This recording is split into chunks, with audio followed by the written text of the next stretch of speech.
Nggak kerasa pemirsa, kita udah ada di segmen terakhir nih Pak Arya. Tapi masih ada pertanyaan yang ingin saya sampaikan di Rumah Keluarga edisi kali ini.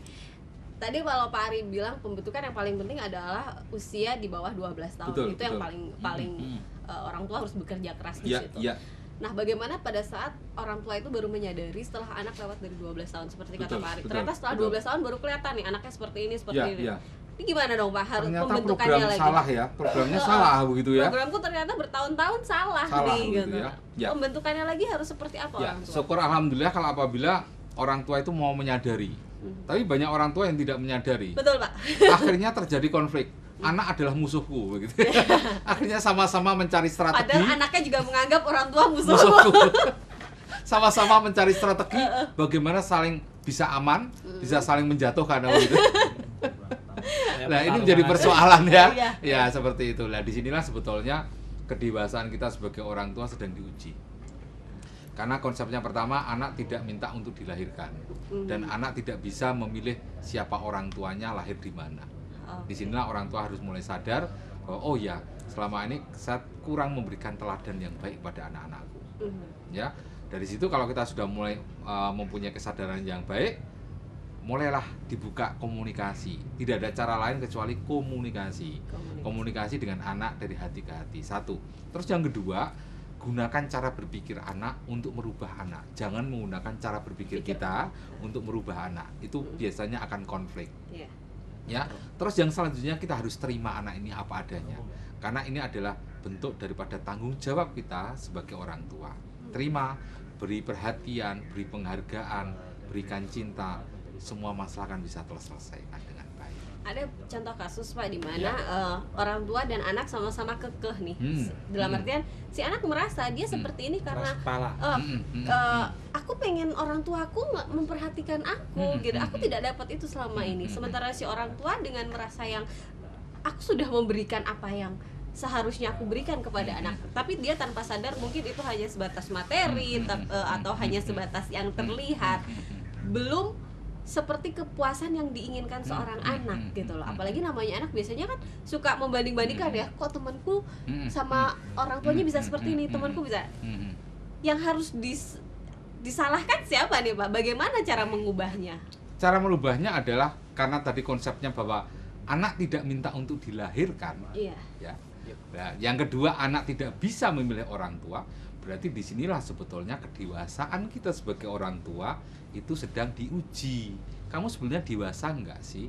Karena orang yang sudah mempunyai niat untuk berumah tangga, pastinya dia mempunyai cara berpikir yang berbeda dengan orang yang belum berkeluarga. Ya, apa kemarin kebahagiaan dalam berkorban gitu ya. Jadi kalau kita tidak mau berkorban, kekeh dengan pendiriannya, ya akhirnya sama-sama hancur.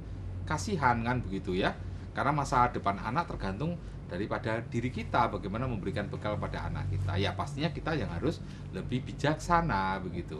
Bagaimana cara mengingatkan sih? Bukan mengingatkan ya, dalam artian supaya seperti Pak Ari bilang, kita sebagai orang tua yang harus sadar. Tapi ternyata nih si orang tua ternyata belum sadar, merasa dia benar, dia paling pintar, dia paling benar.